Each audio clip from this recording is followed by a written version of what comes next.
Bueno, muy buenas tardes a todos. Mi nombre es Juan Pablo Rodríguez. Vamos a iniciar esta transmisión. Mientras llegan las personas, vamos a esperar unos 5 minutos. Muchísimas gracias.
I have been working here for a long time, so I played multiple roles. That's one of the cool things here, that you can move from one role to other if you're willing to do so. I started working here as a customer experience analyst.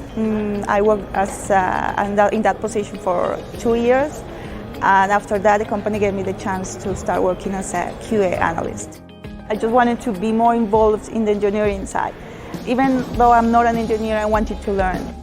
You have the culture of sharing experiences, so you always have the opportunity to know from other teams on other kind of projects that allow us to jump to another projects if you want to learn other technologies, or if you want to work in a completely different way.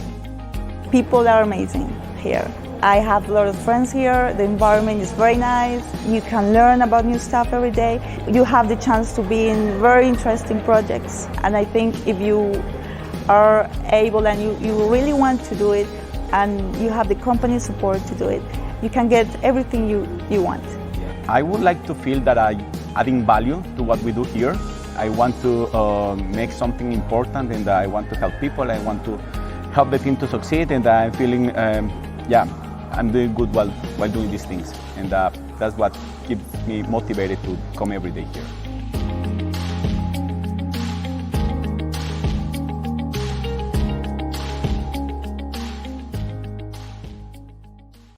Somos ese lugar lleno de magia, donde la creatividad y la inspiración se encuentran con todo lo que somos. Francos y éticos, siempre.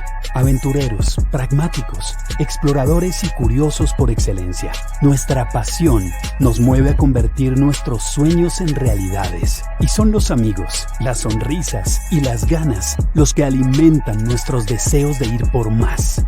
Creemos en la cooperación y en la confianza para lograr la grandeza como equipo. Y entendemos que solo tenemos éxito cuando nuestros clientes también lo tienen. Vemos más allá de los colores, los gustos y las nacionalidades. Vemos cientos de historias que merecen ser escuchadas y compartidas con el mundo. Por eso valoramos el talento, reconocemos el esfuerzo y recompensamos los resultados, prometiendo desafiar, apoyar y celebrar siempre a nuestra gente, llenándonos todos los días de orgullo por ser parte de Perficient. Y por eso hoy juntos nos convertimos en el power latino que está transformando el mundo tech, escribiendo líneas al ritmo de un beat, a la vez que escribimos líneas al ritmo del beep, escribiendo en distintos lenguajes para hablar un mismo idioma que nos une. ¿Estás inspirado? Ahora es tu turno de hacer las cosas diferentes, desafiarte todos los días a ser mejor, más grande, atreverte a crecer a tu ritmo y sin límites, celebrando todo eso que te hace único, encontrando tu propósito para ser feliz, mientras nosotros cumplimos el nuestro. Ayudarte a encontrarlo. Es el momento para que juntos transformemos la industria, las personas y el mundo. ¿Estás listo para ponerle ritmo al futuro? Be proudly Perficient.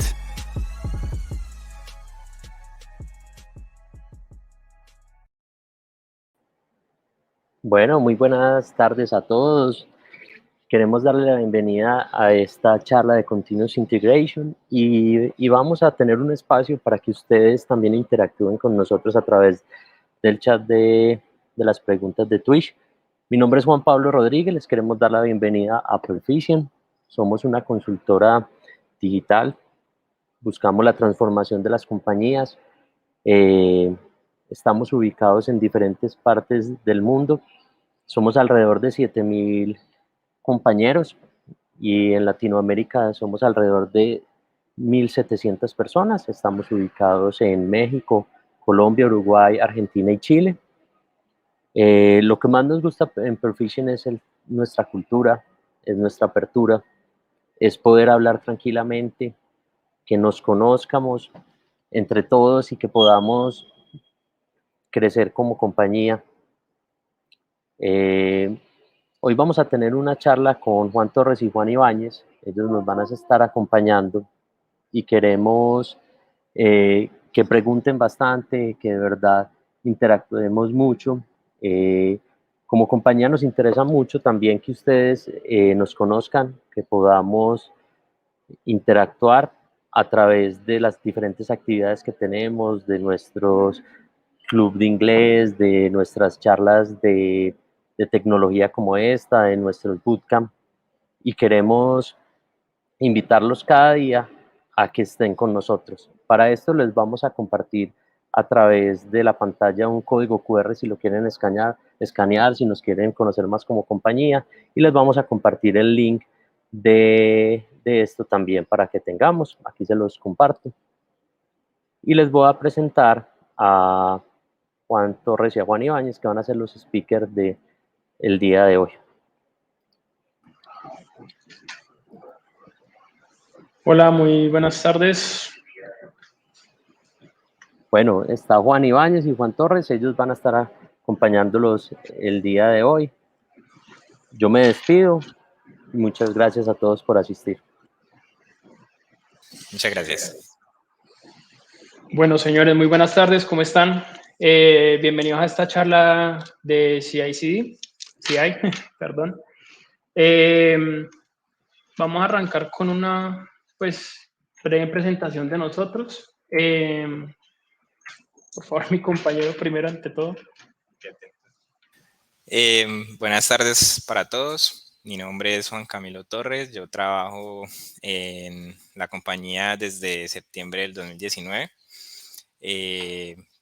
Siempre pues he estado desempeñando este rol, enfocado pues en proyectos muy interesantes de talla pues global con clientes internacionales. Y nada, cualquier pregunta, bienvenida. Bueno, mi nombre es Juan Camilo Ibáñez, yo soy ingeniero de sistemas, nosotros los dos somos de la ciudad de Cali. Llevo trabajando en Perficient desde el año 2019, empecé como practicante de ingeniero de sistemas, desarrollo de software, y me quedé en la compañía, hice un cambio de rol y ahora soy un ingeniero de DevOps. Entonces, nada, señores, arranquemos. La charla de hoy es sobre Continuous Integration, pero antes de entrar a lo que es definir qué es Continuous Integration, me parece que es muy importante dar unas cuantas características que nos llevan a nosotros a la definición de Continuous Integration. La primera de estas es lo que es la ingeniería de software. La ingeniería de software, la definición de ingeniería de software viene siendo una aplicación de unos conocimientos científicos, tecnológicos, unas metodologías en experiencias en el diseño, implementación, pruebas y documentación del software. Esta definición que podemos encontrar acá la podemos ver también visualizada como lo que se conoce como el ciclo de vida del desarrollo de software, como la imagen que tenemos aquí a la derecha, donde cada uno de los elementos de la rueda vienen a ser lo que está como tal en la definición escrita. Entonces, por lo menos tenemos la parte de planeación. En la parte de planeación es cuando nosotros nos sentamos con el cliente, hablamos qué es lo que la persona quiere, cuáles son sus necesidades, qué es lo que necesita, qué es lo que él va a requerir de nosotros. En la etapa de análisis es cuando nosotros nos sentamos y entramos a analizar un poquito cuál es la cuestión, qué es lo que nuestro cliente nos ha dicho, y de eso necesitamos discernir cuáles son los requerimientos funcionales, los requerimientos no funcionales, cuál va a ser la arquitectura de todo esto que vamos a implementar. El siguiente paso es el diseño. Es importante que todos los requerimientos, todos estos documentos que acabamos de sacar de las reuniones previas, los podamos plasmar en lo que se conocen como diagramas digamos, arquitectónicos, diagramas de código, de las relaciones de las bases de datos, etcétera, etcétera. Después de que tenemos la etapa del diseño, viene la etapa de la implementación, que es donde ya cogemos todos los requerimientos de nuestro cliente, tenemos unos diagramas que nos sirven de base y empezamos a, como se conoce en la jerga de nosotros, echar código. Ya cuando estamos generando, digamos, nuestro código como tal, viene la etapa de pruebas. Aquí en la etapa de pruebas es donde nosotros garantizamos o tratamos de garantizar que se estén cumpliendo los requerimientos del cliente, que las funcionalidades del código sean las esperadas, que lo que se está ejecutando, lo que se está escribiendo y lo que se está ejecutando es lo que tenemos esperado. Y finalmente, la última etapa, la etapa de mantenimiento, vendría a ser esa etapa donde nosotros, si llegamos a descubrir un comportamiento que no está de acuerdo a los requerimientos, si no está de acuerdo a lo que el código debería hacer, entramos a hacer digamos, una resolución y vuelve y se repite el ciclo, donde planeamos cómo vamos a hacer la entrega de esta situación, de este problema, de este fix pues, que tenemos que entregar, etcétera, etcétera. Vuelve y se repite. Durante el desarrollo de software siempre hemos encontrado los mismos problemas. El primero de ellos es la calidad. No es, digamos, un secreto para todo el mundo que a lo largo de la vida del desarrollo de software hemos encontrado etapas donde el software no ha sido de la mejor calidad. Esto siempre se ha tratado de mejorar, siempre hemos tratado de estar al tanto, digamos, de las últimas implementaciones que nos permitan hacer código más limpio, de mejor calidad. Pero uno de los problemas que siempre nos hemos enfrentado es la calidad del mismo código. Otro inconveniente que hemos encontrado son los retrasos. Como les explicaba ahorita en el ciclo de vida del desarrollo de software, nos podemos enfrentar a situaciones adversas, nos podemos enfrentar a código que hayamos hecho con mala calidad, nos podemos enfrentar a bugs, cualquier situación. Esto nos va a generar retrasos, tanto a nosotros como al cliente que está esperando una entrega de nuestra parte en un tiempo, digamos, esperado. Al final, todo esto se resume en costos, plata, ya que si las personas, si el cliente está recibiendo código de mala calidad en un tiempo que no es, unas fechas tardías, eso le implica al usuario incurrirse en más gastos. Tiene que, digamos, pagarle a los desarrolladores más tiempo. Nosotros, digamos, los costos de nosotros sería trabajar más tiempo. Todas estas situaciones son la problemática a la que se ha enfrentado el desarrollador de software durante mucho tiempo. Entonces, ¿qué pasa aquí? Otro tema importante a analizar es la metodología chip-led. Nosotros venimos, de una industria tradicional, donde, como veían otra vez, cito el ciclo de vida del desarrollo de software, teníamos la etapa de pruebas casi que al final del despliegue o del release del aplicativo. Hacer las pruebas en el modelo tradicional, hacer las pruebas tan cerca de la etapa de release implica que las empresas tengan que gastar un poco más de dinero y de tiempo en, digamos, resolver problemas, conflictos que puedan encontrar en esa misma etapa de pruebas. En cambio, la metodología chip-led lo que nos facilita a nosotros es que a más temprana edad del desarrollo de software hagamos las pruebas, mucho menos vamos a tener que, gastar dinero o tiempo, sino que vamos a encontrar problemas más pequeños, más rápido, y de tal forma el ahorro que vamos a enfrentar a esto va a ser mucho mayor. Un ejemplo que me gusta dar mucho es el de una empresa que encontramos que cuando empezaba se hizo un análisis con una empresa que ella empezaba a gastar, digamos, dinero en las últimas etapas del desarrollo del software y decían que se estaban gastando hasta $7,600 nada más por resolver los problemas que encontraban en las etapas finales del desarrollo de software. Mientras volvieron digamos, entrar a otro proyecto y encontraron que si implementaban la metodología Chip Left desde temprana edad del desarrollo de software, empezaban a aplicar, digamos, las pruebas, encontraban bugs mucho más rápido, trataban de corregir todas esas cosas que eran importantes, pues prácticamente la plata que se estaban gastando al aplicar Chip Left era nada más de $80. Es decir, nada más por aplicar una metodología se estaban ahorrando un máximo de un mínimo, perdón, de $7,520, nada más por implementar una metodología que les permite a ustedes tener feedback de una manera mucho más rápida, mucho más oportuna, que es lo que nos lleva finalmente al siguiente tema que ya nos va a permitir dar una definición de lo que es Continuous Integration, y es el Continuous Feedback. El Continuous Feedback viene siendo una metodología que es muy esencial y la necesitamos aplicar nosotros los desarrolladores o, digamos, el equipo de DevOps.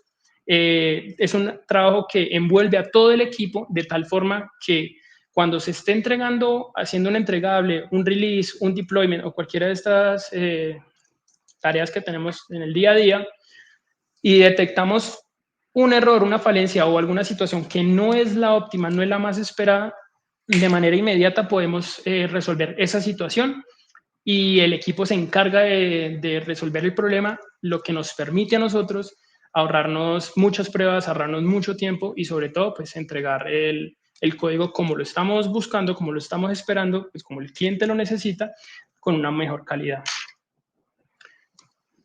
Ya que tenemos todos estos ítems que les he estado hablando a lo largo de la charla, ya podemos entrar a dar lo que es una definición de Continuous Integration. Lo que viene a ser Continuous Integration es una práctica de desarrollo que incorpora todo el equipo, ya que cada uno de los desarrolladores van a tener que hacer, digamos, unos inputs o commits, como los conocemos nosotros, en un repositorio compartido, el cual se va a encargar de, digamos, detectar, va a estar asociado a un build automatizado, el cual nos va a permitir a nosotros como equipo detectar problemas en las etapas más tempranas de desarrollo y va a mejorar significativamente la calidad del desarrollo mismo que estamos entregando.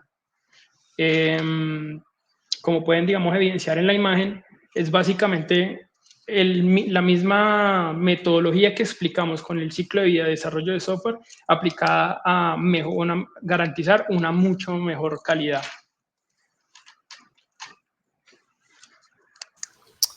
Listo.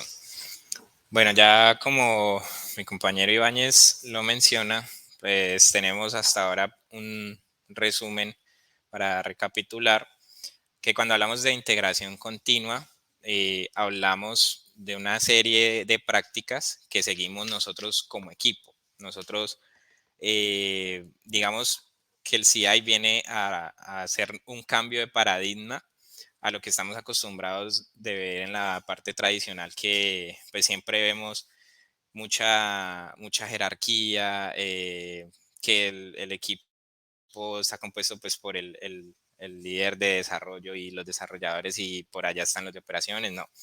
Ese cambio de paradigma se da porque todos necesitamos, para hablar de integración continua, trabajar efectivamente en conjunto. Esto no envuelve ni siquiera solo a la parte de tecnología, sino también incluso al área de marketing, etcétera, porque nosotros tenemos que garantizar desde la cultura de DevOps, de promotores que seamos, pues llamémosle después los ingenieros de DevOps, debemos asegurarnos de tener siempre la mayor visibilidad del panorama real de lo que tenemos y estamos entregando a nuestro cliente. Siempre debemos asegurarnos de que hagamos entregas de valor de manera continua, y pues que sean soluciones de costo efectivo, pues que no sean soluciones muy costosas o que nos valgan más de lo que realmente se puede llegar a valer eso. Entonces, bueno, para destacar eso, el trabajo en equipo allí, cuando hablamos de integración continua, es supremamente importante, por no decir que es el core de todo. Y siempre la idea es esa, recibir el feedback lo más temprano posible para así mismo corregir los errores lo más temprano posible y que no lleguen a afectar al cliente de pronto en producción porque se nos pasó un error y ese error en producción al cliente le cueste pues unos miles de dólares, que es lo que obviamente no queremos. Listo, hablando un poco de lo que es el pipeline de integración continua, digamos como lo mínimo que debería tener cuando hablamos de un pipeline que garantice esta práctica es tener primero que si alguno de los pasos involucrados en el pipeline falla, todo el proceso se interrumpa. Esto tiene una finalidad y es que no llevar un error a producción o a un ambiente pues superior porque pues digamos que para eso tenemos distintos ambientes para probar para que no lleguen a producción y causen pérdidas monetarias. Entonces, si en alguna etapa de nuestro proceso de integración continua falla, la persona debe estar debe interrumpirse ese procedimiento, la persona debe recibir, que lo rompió, digamos que rompió la integración continua, debe recibir el feedback para saber dónde falló, por qué falló y solucionarlo cuanto antes. Y así pues nos garantizamos de entregar calidad en nuestro código y que nunca se rompa nada. Entonces, tenemos que todo inicia a partir de un trigger. Digamos que hay un disparador automático en esta parte del pipeline. Vete por favor a la anterior. Esa. Listo. De allí ya vamos a hablar un poquito más de cada una en detalle. Primero quiero explicar esta parte. Luego seguimos pues con la etapa de hacer el checkout del code, que es simplemente bajar los cambios que la persona, en este caso el desarrollador, inyectó al repositorio. Luego coger esos cambios, yo necesito bajar esos cambios y empezar a buildear la aplicación para verificar que el código que la persona acaba de ingresar no me va a romper nada en mi proceso de construir la aplicación. Y una vez si el build es satisfactorio, voy a probar en mi etapa de testing de mi pipeline, hacer toda la cantidad de pruebas necesarias que pueda hacer, las automatizadas, de componentes, las unitarias, bueno, en fin, toda la cantidad de pruebas que necesite para garantizar de que ese cambio no me ha afectado nada ni me ha bajado calidad en el código. Después de esa etapa viene lo que es el package y push de los artefactos. Nosotros, básicamente para hablar de CI/CD, necesitamos pues un artefacto que podamos entregar y desplegar en cualquier ambiente que los sistemas de nuestro cliente requieran. Entonces, para eso se utilizan muchos repositorios de artefactos. Ahorita vamos a ver pues algunas herramientas. Generalmente son privados. La idea es pues obviamente eso no sea de acceso público para nadie. Y finalmente, pues ya después de todas estas etapas, allí como para simplemente mencionarlo y que no pase de largo, viene ya lo que es el Continuous Delivery, que se compone de otras etapas que pues no, por temas de tiempo y pues que no es la finalidad de la charla, no vamos a tocar por ahora. Listo. Entonces vamos a hablar de cada una de las etapas, de cada uno de los pasos, donde el primero es, como les decía, disparar el pipeline. Entonces, ¿cómo puedo yo disparar un pipeline con el fin de lograr automatizar pues todo lo que de pronto necesito para hablar de integración continua? Entonces, primero es empezar por saber de que tenemos distintas maneras de triggerear un pipeline, donde una es la ejecución manual, sin importar la herramienta que utilicen para la integración continua. Puede ser Travis, GitHub Actions, GitLab, Jenkins, que es como el más famoso. Sin importar eso, todas estas alternativas aplican para ellos. Entonces, una es la ejecución manual, que usted va al pipeline, le dice, O sea, el pipeline le dice, por favor, ejecútese, él corre, etc.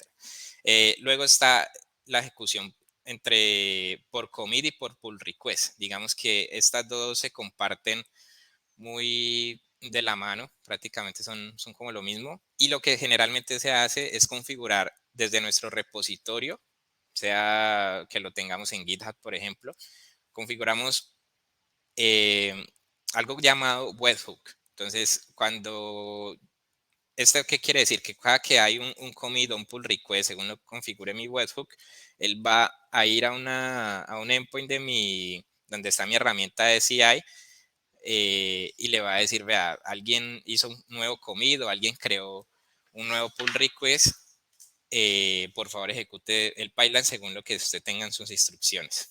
Entonces, así es más o menos pues como funciona. O la otra opción, a veces también aplica, podemos utilizar un cron. Digamos que a veces necesitamos un pipeline que corra a diario, que simplemente hace una copia de determinados archivos o genera determinados informes, por ejemplo. Lo podemos manejar también con un cron.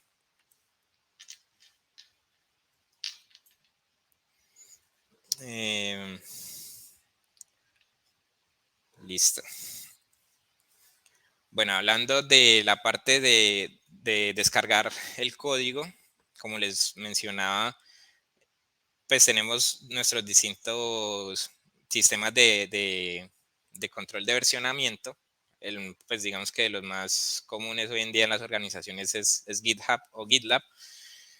¿Y qué tenemos que hacer en esta parte? Esta etapa nos involucra comunicar mi servidor de integración continua con mi herramienta o mi sistema de control de control de versionamiento. Entonces, como les explicaba, eso generalmente se hace entre tokens y webhooks. Obviamente, pues almacenándolos en lugares pues como secretos, como se deben manejar, y no exponiéndolos de pronto en el repositorio. Y ya, básicamente en esta etapa lo que se hace es simplemente garantizar que mi servidor de CI se pueda comunicar con GitHub, con mi repositorio o mis repositorios en GitHub, con el fin de que pueda descargar ese código. Y pues obviamente continuar con las siguientes etapas que ya vamos a ver. Entonces, listo. Aquí es donde entra en acción el tercer paso, que es el proceso de buildear mi aplicación. Entonces, dale a la otra. En el flujo del buildear mi aplicación, digamos que yo tengo que solucionar un inconveniente. Digamos que eso es como lo bueno de la integración continua, que me obliga a mí a seguir pues como buenas prácticas, etcétera, cuando estoy desarrollando. Entonces, yo, por ejemplo, tengo mi aplicación que tiene de dependencia de una librería A en la versión 1.0 y una librería B en la versión 1.0. Y a la vez esas librerías tienen una dependencia de la librería C en la versión 1.2 y la librería C en la versión 1.5. Entonces, a veces este proceso de build se hace un dolor de cabeza incluso en local, porque no estamos pues siguiendo buenas prácticas, igual como veíamos en la parte de, en una charla anterior, pues siempre, por ejemplo, cosas como la versión de mi aplicación deberían ir en el POM de mi repositorio, en el caso de, pues hablando de los proyectos Java con Maven, y asimismo, cada versión que necesita mi aplicación para correr debería estar bien especificada en ese archivo. O sea, ese archivo tiene que volverse mi fuente de verdad, sea el package.json, sea el pom.xml, pero yo tengo que tener definido qué se necesita exactamente para correr mi aplicación. Con el fin pues de pronto no, el día de mañana sale una actualización y resulta que ya bajo las dependencias fue la más actualizada y ya todo se rompió. Entonces es importante tener esto en cuenta en la etapa de build de mi aplicación para que asimismo funcione pues correctamente todo de manera automatizada. Ok. Bueno, entonces El cuarto paso viene siendo lo que es la pirámide de pruebas automatizadas por las pruebas. Dentro de las pruebas hay un escritor que se llama Martin Fowler, que habla precisamente de las pruebas, la pirámide de pruebas automáticas, donde, como podemos ver en la imagen de la derecha, encontramos que existe una pirámide con varias pruebas, donde cada nivel de las pruebas viene siendo una prueba de relaciones de los componentes un poco más compleja. A nivel que vamos subiendo en la pirámide, vamos encontrando pruebas que van a requerir mucha más integración, van a ser pruebas mucho más lentas y van a ser más costosas en cuanto pues, a la ejecución, el tiempo, el dinero, etc. Ya vamos a ver, digamos, ejemplos de cada una de ellas. Empezando por el nivel más bajo, tenemos las pruebas unitarias, ya que son las más básicas, ya que básicamente se prueban porciones muy pequeñas de código de manera independiente, casi que snippets de código, donde básicamente queremos garantizar que 1 más 1 es 2, una cosa muy básica que nos permite a nosotros como desarrolladores tener control de lo que estamos, digamos, escribiendo. Son las pruebas más baratas, son las pruebas más rápidas, precisamente por lo mismo, por lo que es un código muy chiquito y están hechas para nosotros los desarrolladores, para que nosotros podamos darnos cuenta que una entrada A y una entrada B están dando la salida esperada. Pues el mejor ejemplo es una prueba de una función de suma. Después de esto, tenemos subiendo en la pirámide, tenemos las pruebas de componentes o las pruebas de integración. Son pruebas que requieren una interacción de nuestras partes, de nuestro código, de nuestros componentes un poquito más próxima. Son un poco más lentas, se ejecutan, digamos, en un tiempo más prolongado que las pruebas unitarias, ya que requieren que ciertos elementos de la infraestructura, ciertos recursos de la infraestructura estén levantados. Entonces, por lo menos el mejor ejemplo es cuando queremos hacer una prueba para un web service y garantizar que nuestro output sea el esperado con, digamos, un SLA que tenemos con el cliente. Finalmente, subiendo otro nivel en la pirámide, tenemos las pruebas funcionales. Estas pruebas ejercitan la aplicación desde la parte de la interfaz de usuario, simulando una interacción real, o sea, una ejecución completa de lo que el usuario necesita que el aplicativo haga. Son las pruebas más lentas, son las pruebas más costosas, ya que requieren que toda la aplicación esté desplegada, porque toda la infraestructura tiene que estar desplegada para hacer la funcionalidad desde el usuario final hasta la base de datos, por así decirlo. Y pues básicamente valida que la funcionalidad de la aplicación sea la óptima, la esperada. El mejor ejemplo es la creación de un cliente dentro de una aplicación, un CRUD sencillo. Nos lo podemos probar de esta forma, con las pruebas funcionales. Existen otro tipo de pruebas que vienen a ser por lo menos las pruebas de performance, que nos permiten a nosotros entender una aplicación hasta dónde la podemos estresar, si el número de transacciones que se le están pasando son las óptimas, si la aplicación no se va a caer, pues básicamente porque no la estamos estresando mucho. Este tipo de pruebas nos permiten a nosotros garantizar y saber cuáles son los límites de nuestra aplicación. Y finalmente tenemos las pruebas de seguridad que nos garantizan a nosotros encontrar vulnerabilidades dentro de nuestra aplicación, puertos abiertos, contraseñas mal puestas en las bases de datos, huecos que podemos dejar dentro de la infraestructura para nuestros data sources. Bueno, son cuestiones que nosotros tenemos que, digamos, prever, porque pueden ser huecos potenciales de seguridad. Para hacer de este tipo de pruebas encontramos aplicaciones en la industria tales como Apache JMeter, Veracode, Gatling, que nos permite hacer también pruebas de profiling y SonarQube, entre otros. Algo también muy importante a tener en cuenta es el análisis de código. Nosotros encontramos, digamos, en la etapa de pruebas que se hace análisis de código estático y análisis de código dinámico. El análisis de código estático pues no requiere que la aplicación esté ejecutándose, puede hacer básicamente un análisis del mero código que tenemos nosotros en nuestro Visual o pues, donde a ustedes les guste programar. nos detecta errores de código como lo podría hacer un linter o un mal llamado a una librería, etcétera, etcétera. No nos entrega tanta información como nos puede entregar por lo menos un análisis de código dinámico, que este ya requiere que la aplicación se esté ejecutando. Son pruebas mucho más lentas, precisamente porque la aplicación se tiene que estar ejecutando, pero nos va a entregar información mucho más enriquecedora en cuanto a errores que no podemos ver, digamos, a simple vista dentro de nuestro código. Es una prueba mucho más completa y pues entrega más información que un análisis de código estático.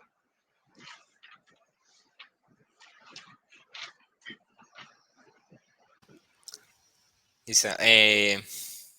Dicho esto, pues llegamos al quinto paso, donde ya, como les mencionaba, hablamos de empaquetar nuestros artefactos. Listo. Entonces, después de todo este proceso que hemos venido hablando de integración continua, nosotros lo que hacemos es generar un entregable a nuestro proceso y digamos que le legamos la responsabilidad ya a lo que viene a ser el Continuous Delivery, nuestro CD Process, que lo podemos manejar en nuestra misma herramienta de CI o lo podemos exteriorizar pues a otra herramienta, como pues se pueden conocer de pronto Spinnaker, muchas otras herramientas. Estos artefactos, como se pueden observar en la imagen, van a venir dados por, pues según el lenguaje, las tecnologías que utilicemos. Entonces, tenemos, por ejemplo, que podemos generar un punto .jar, podemos generar un DMG, un RPM, por ejemplo, para si en el caso de que la instalación de nuestra aplicación el despliegue de nuestra aplicación la manejemos como instalada en el sistema. Podemos también generar pues una APK o simplemente pues un archivo binario. Generalmente, hoy en día lo que más se genera como artefacto es es Docker. Digamos que Docker es la tecnología de containerización que de pronto tiene como más fuerza, aunque no es la única, claro está. Pero hoy en día el artefacto que más se genera es Docker, es una imagen de Docker que, para explicarlo de manera simple, buildeamos nuestra aplicación, el Docker, la imagen de Docker sale de un archivo pues, llamado Dockerfile, de pronto como para explicar un poquito allí. Buildeamos a partir de ese Dockerfile toda nuestra aplicación y finalmente la cargamos, la publicamos, aquí es donde entra el publish de nuestro artefacto, en un repositorio de imágenes de Docker. Este repositorio, como les mencionaba, usted lo puede tener en Nexus, en Artifactory, bueno, ahorita vamos a ver las herramientas, o incluso en un servicio específico para esto. En AWS, por ejemplo, tenemos lo que son los ECR, simplemente un repositorio para imágenes de Docker. Lo más importante a tener en cuenta acá es que ese artefacto que nosotros generamos no deberíamos permitir que sea modificable, porque digamos que nuestra herramienta donde manejamos nuestro repositorio de artefactos debe ser nuestra fuente de verdad para las herramientas que utilicemos en CD. Por eso es que es muy importante, digamos, que todo este proceso haya sincronía de principio a fin y comunicación entre todos, no solo entre los sistemas. Entonces, debemos pues también seguir una muy buena estructura allí en el tema, por ejemplo, el tagging de las imágenes. Por experiencia, pues me ha pasado que una vez se encuentra que no se maneja un buen versionamiento y esto va creciendo y creciendo hasta que llega un punto en que ya es un nudo totalmente que te sale más fácil generar otro repositorio allí en el mismo, en tu mismo sistema de artefactos, que de pronto limpiar ese que ya venía por los problemas que tienen los versionamientos. Como no debería ser modificable ese artefacto que yo genere, porque es mi fuente de verdad y si en algún momento yo necesito por ejemplo, volver a la aplicación 3.1 por algún motivo. ¿Y qué pasa si yo sobrescribo la 3.1 ya con 1000 cambios? Pues ya voy a perder digamos, esa fuente de verdad y ese código que debería ser inmodificable. Entonces, por eso es importante manejar esto. Algunas herramientas, algunas pues en su mayoría open source, otras pues son de pago. Aparecen acá en pantalla. Tenemos una interfaz de JFrog Artifactory que es muy similar como a la de Nexus, por no decir que la misma. Ambos pues sirven para lo mismo, para almacenar el artefacto que genere, sea un .jar, sea un RPM, sea una imagen de Docker. Hoy en día es muy bueno porque todo esto se integra con las tecnologías actuales. También pues está el Docker Hub, que es el que de pronto en su mayoría todos conocemos acá. Es el repositorio público de las imágenes de Docker. Y pues por defecto, obviamente, hablando de un nivel empresarial, nosotros no deberíamos utilizar un servicio como Docker Hub para almacenar pues las imágenes que generamos para un cliente en una organización. Eso no es la idea. Siempre llévense esta idea de tener esto privado. De pronto hasta acá hay alguna pregunta, no sé, en el chat no veo. Si de pronto tienen alguna pregunta hasta este punto, sería bueno de pronto hacer una pausa para responderlas. Si no, podemos seguir. Bueno, si sale alguna pregunta, allí la contestaremos. Dale la siguiente, por favor. Listo. Bueno, ya acabamos de definir cada uno de los pasos de nuestro pipeline de integración continua, como se acaban de dar cuenta. Ahora es importante entender por qué o qué conceptos o qué elementos importantes dentro de Continuous Integration nosotros deberíamos destacar. ¿Cuál es la importancia de Continuous Integration? La importancia de esto son los ciclos de feedback cortos. Es decir, como les explicaba al inicio y como les complementó mi compañero Torres, es importante que nosotros entreguemos nuestro código, lo integremos en nuestra herramienta de manejo de repositorio, nuestro sistema de control de versiones. Es importante que esto sea de manera óptima, oportuna, con buenas prácticas, que podamos tener unas pruebas que nos arrojen la menor cantidad de errores posible. Y para ello, una regla o una forma que nosotros los DevOps lo vemos cuando implementamos un pipeline de integración continua, es la regla del build de 10 minutos.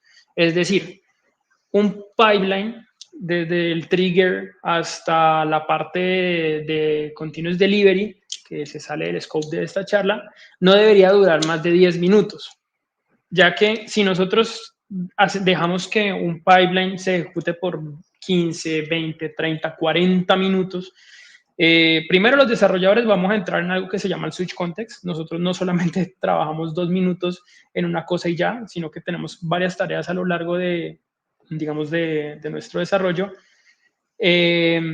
Cuando ejecutamos una tarea, vamos a arrancar con otra. Y si nuestro pipeline se demora media hora, 45 minutos, nos va a tocar volver a revisar el pipeline que estaba haciendo, por qué falló, si es que llegó a fallar.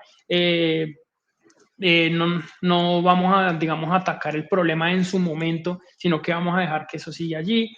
Hay una analogía muy chévere de criminalística, ya voy a hablar sobre eso, de por qué es malo dejar los pipelines cuando fallan, pero bueno, eso lo toco adelante. Por ahora la recomendación es esa, tratemos de dar ciclos de feedback cortos, muy cortos dentro de Continuous Integration. La imagen que ven a la derecha es de un proyecto en el que estábamos unos compañeros y yo, donde como pueden evidenciar, ojalá se alcance a ver en la diapositiva muy bien, hasta la etapa de publicar el artefacto, que es lo que hemos estado hablando con mi compañero Torres, hasta ese punto la imagen, el pipeline se demoraba 45 minutos. Se demoraba 45 minutos nada más porque la herramienta Veracode se demoraba 30 minutos en ejecutar unas pruebas de análisis de código dinámico. Entonces, cuando nosotros estábamos trabajando en el proyecto, nos tocaba dejar el pipeline ejecutándose durante 45 minutos, 1 hora, hacer otras tareas, volver a revisar qué era lo que estaba pasando, perdíamos mucho tiempo, el pipeline se quedaba fallando durante 1 hora, hora y media, 2 horas, y era un switch context muy brutal que nos entorpecía y nos hacía el trabajo un poco más lento. Entonces, la recomendación, por favor, tratemos de hacer ciclos de feedback cortos.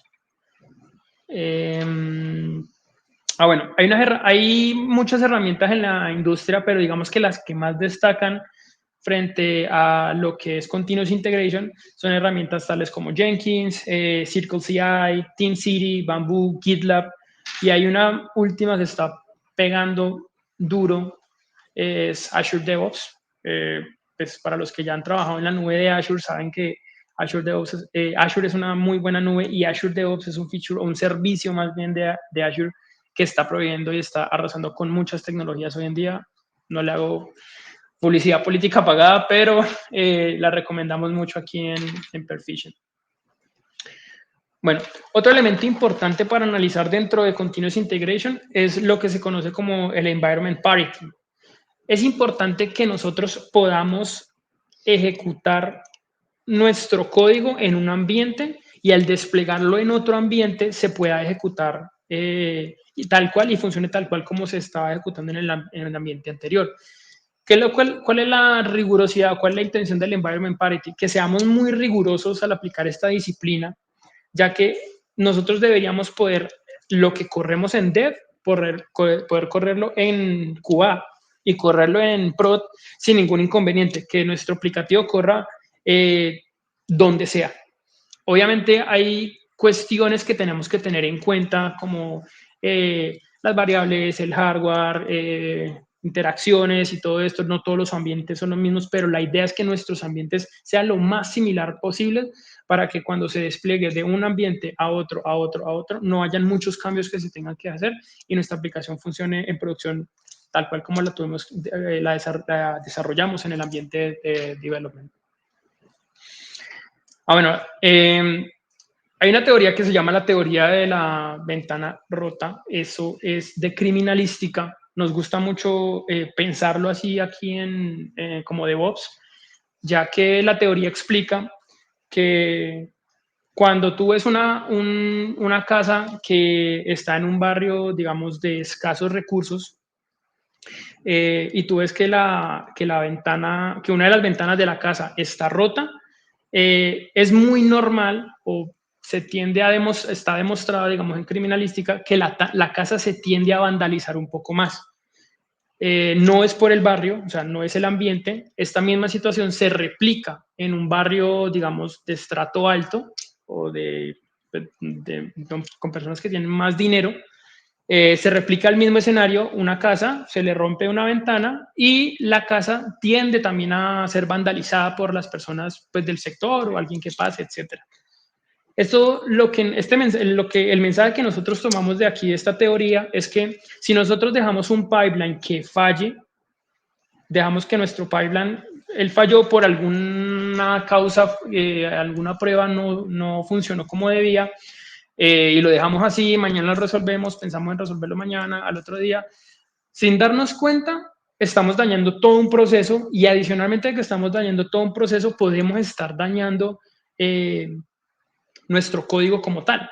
Podemos estar dañando la aplicación, lo que queremos entregarle al cliente, ya que es importante que, volviendo al mismo tema, demos un feedback rápido, oportuno, y todos los builds que veamos que están fallando, los resolvamos de manera inmediata. Es muy chévere la analogía que hacemos acá con esto en DevOps.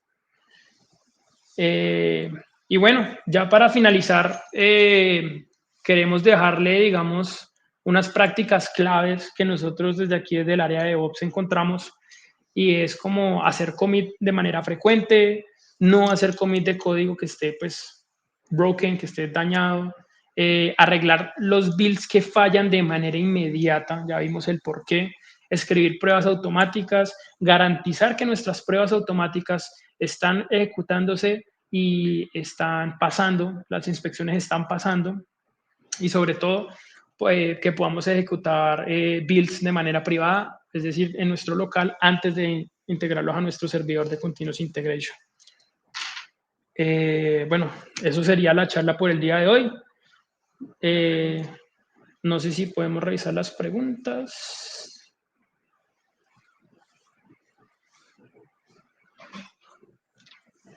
Ya. ¿Qué estrategias podríamos tomar cuando la cantidad de pruebas hace que se superen esos 10 minutos? Es una muy buena pregunta. A ver, digamos que dentro de cuando nosotros ejecutamos o desarrollamos un pipeline de integración continua, hay muchas formas de hacer pruebas. Las pruebas no necesariamente tienen que ser en una etapa final. De hecho, lo explicaba al inicio de la conversación.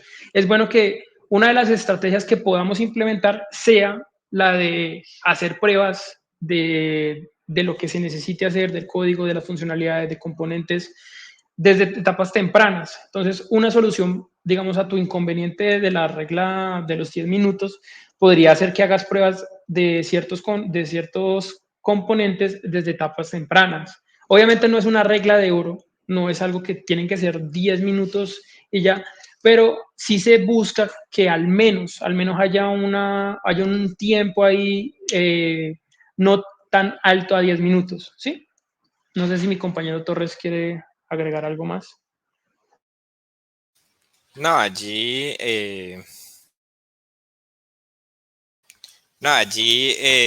sí, tal cual, pues como lo mencionan, lo que uno puede hacer es más bien partir todas esas, esas pruebas para hacerlas en más tempranas etapas. Incluso una estrategia que he visto pues que funciona bastante o que al menos implementa en varias compañías es que tienen distintos pipelines exclusivamente para la ejecución de pruebas. ¿Por qué? Digamos que esto es como lo decía mi compañero, no es una regla de oro que tenemos que cumplir los 10 minutos a rajatabla porque sí, pero porque aquí lo compensamos de otra manera. O sea, yo también les hablaba que la parte de testing tiene que ser, o sea, debe ser de las mejores partes o de la que uno como que más le meta la mano, porque esa es la que nos va a decir cómo está la calidad del producto que estamos entregando, es la que nos va a dar el feedback final de qué está pasando, dónde está pasando, por qué está pasando. Entonces, no deberíamos escatimar digamos, en tiempos de pruebas. De igual forma, pues también hay muchas otras estrategias que se pueden adoptar. Por ejemplo, cuando hacemos lo que es el análisis de código estático, podemos tener no sé, otro servidor configurado con Sonar Cloud, que es como el más conocido, perdón, con Sonar Cube. Sonar Cloud es el servicio en la nube de ellos, para correr todos esos análisis, que obviamente pues son sistemas que ya están optimizados para que estos tiempos no sean pues, tan extensos. Obviamente la infraestructura de ellos está totalmente optimizada para eso, por lo menos en Sonar Cloud, y no, pues ese análisis no va a tomar más de un minuto. De igual forma, pues también nosotros tenemos que estar muy pendientes en que ese tiempo de las pruebas pues tampoco suba tanto, tan abruptamente, para pues que de pronto llegue al punto de afectar el negocio y nos tenga allí esperando o bloqueados, no sé, una hora esperando a ver qué fue qué pasó. Bueno, hay otra pregunta que dice, buenas tardes, ¿por qué 10 minutos y no 15, 9 5? ¿Es simplemente un número determinado por ustedes por experiencia o hay algún estudio, teoría más que respalde ese número? Bueno, como mencionábamos, no es una regla de oro los 10 minutos, es como lo recomendable o lo óptimo que de pronto uno podría llegar a pensar. Incluso, pues siempre teniendo como en cuenta ese principio que queremos cumplir cuando hacemos integración continua. Yo necesito recibir el feedback lo más pronto posible. Entonces, pues, no sé, 10 minutos, pues para mí es bien. Yo creo que un pipeline que se demore más de 15, 20, 25, incluso 30 minutos, ya es algo que definitivamente estamos haciendo mal y ya no podemos hablar de integración continua, porque en 30 minutos yo, o sea, ya me paré, ya tomé café, ya fui al baño, ya hablé con el compañero que tengo al lado, ya, mejor dicho, perdí toda la concentración y ya digo, bueno, eso demora 30 minutos, vamos a jugarnos un partito de FIFA. Entonces, es simplemente como un número que es como promedio que lo que hemos visto. Incluso eh, siempre podemos procurar y debemos procurar mejorar los tiempos de entrega cuando hablamos pues de integración continua. Nosotros, por ejemplo, en la experiencia hablándoles, yo me he encontrado con pipelines que se demoran 14, 15 minutos solo en la parte de buildear la aplicación. Y eso, ¿cómo soluciona uno allí? Si uno dice, pues es que es la parte de buildear la aplicación, entonces, ¿cómo hago allí para reducir eso?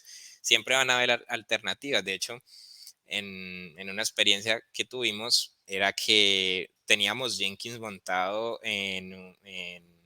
pues, en Kubernetes, en un clúster de Kubernetes. Como ya sabemos, los containers o los pods, pues, son efímeros. O sea, se levanta, cumple su función, se apaga.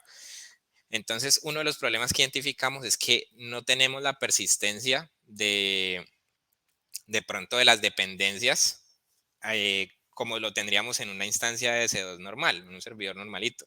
Entonces, bueno, ¿qué podemos hacer con eso? No, pues yo sé que en Kubernetes yo le puedo atachar un volumen a un pod para que lo utilice y lo comparta junto con todos los jobs. Entonces, creemos un volumen compartido en el clúster que todos puedan utilizar y que si en algún momento necesita una dependencia, pues la busque en la caché y ya simplemente se mejoran los tiempos. Lo hicimos así, de esa manera, y efectivamente los tiempos bajaron casi que un 50%. Ya el build time se demora más o menos unos 6, 7 minutos máximo, y pasar pues de 14 a 6, 7 minutos es una ganancia abismal cuando hablamos en temas de tiempos de ejecución. Entonces, pues sí, siempre van a haber como opciones para reducir esos tiempos. Vuelvo y digo, aclaro, no, 10 minutos no es una regla de oro, simplemente como lo que basados en la experiencia recomendamos. Bueno, para la pregunta del compañero que si quiere saber de un curso o un libro, nosotros aquí recomendamos mucho un documento que se llama Continuous Delivery. Es de Jess Humble y David Farley. Es muy bueno, está en Amazon, Kindle, PDF si gustan también. Es muy bueno, habla de tanto de lo que hemos especificado aquí en Continuous Integration como la parte de Continuous Delivery, Continuous Deployment, buenas prácticas dentro del código. Es una muy buena fuente de verdad para que empiecen a incursionar, digamos, en el mundo de DevOps y en esta, digamos, metodología que es CI/CD. Bueno, otra pregunta que dice, ¿cómo manejar el testing de microservicios o aplicaciones que tienen tantas dependencias externas? ¿Qué estrategias utilizan? Bueno, allí pues empezar diciendo que cada pues microservicio debería tener pues un job asociado. O sea, cada microservicio, como ya sabemos, lo buildea y lo prueba un job diferente en mi herramienta de mi servidor de integración continua, pues con el fin de seguir pues las buenas prácticas. Allí pues digamos que no hay un path que uno pueda seguir para decir si haces esto te va a funcionar exactamente, porque pues allí depende mucho también del negocio, de cómo está la arquitectura de ustedes, de cómo se despliega la aplicación, o sea, depende de muchas cosas. Lo que podemos recomendar de lo que hemos venido hablando durante la charla es no utilizar de pronto tanto una dependencia externa, porque pues imagínate es que el día de mañana pues se caiga no sé, el repositorio central de Maven, quedas embalado porque hasta que no se levante, pues no vas a tener básicamente aplicación que pueda buildearse. Entonces, siempre procurar utilizar los repositorios de artefactos que tenemos pues privados y configurados a nivel de organización. Obviamente allí ya entra también la parte de hablando de arquitectura en la nube. O sea, si yo voy a tener una herramienta, la puedo hostear yo en mi nube o puedo adquirir la plataforma como servicio. Ya pues obviamente teniéndolo local yo pues hablando a nivel de nube, pues obviamente los temas de latencia van a mejorar muchísimo porque todos mis servidores van a estar en una red local. Y también pues tampoco sería malo pagar un servicio externo para ello. Por ejemplo, JFrog Artifactory tiene su propio servicio de pago en la nube.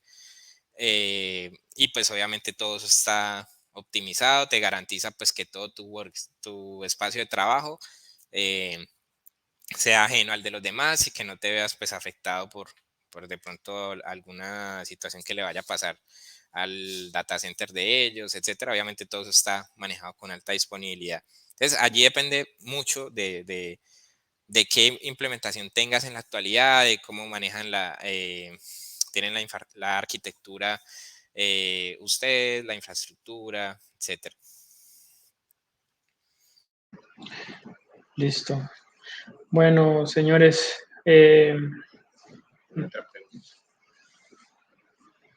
no, creo ya cerramos las preguntas. Bueno, señores, muchísimas gracias por su tiempo, por la participación acá, por las preguntas. Esperamos que esto haya sido de mucha educación, mucho gusto para ustedes. Siempre ha sido un gusto dar estas charlas, expandir el conocimiento es de todos. Bacano que lo podamos hacer llegar a todo el mundo. Que tengan muy buena tarde. Muchas gracias. Muchas gracias a todos, muchachos.